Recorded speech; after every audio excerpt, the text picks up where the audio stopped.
G తెలుగులో ప్రసారమవుతున్న త్రిని అనే సీరియల్లో తన అద్భుతమైన నటనతో నెగిటివ్ రోల్లో నటించి అందరినీ మెప్పించిన నటి పవిత్ర జయరాం. పవిత్ర జయరాం గారు సోషల్ మీడియాలో కూడా చాలా యాక్టివ్గా ఉంటారు.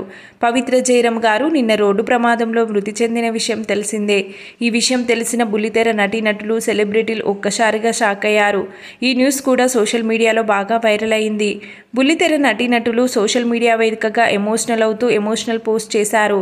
పవిత్ర జయరాం గారు చంద్రకాంత్ గారిని రెండో వివాహం చేసుకున్న విషయం తెలిసిందే. అయితే పవిత్ర జయరాం గారి భర్త చంద్రకాంత్ గారికి కూడా ఆ యాక్సిడెంట్లో తీవ్ర గాయాలయ్యాయి. యాక్సిడెంట్ అయిన తర్వాత పవిత్ర అండ్ చంద్రకాంత్ గారు దెబ్బలతో ఉన్న వీడియో ఇప్పుడు సోషల్ మీడియాలో వైరల్ అవుతుంది.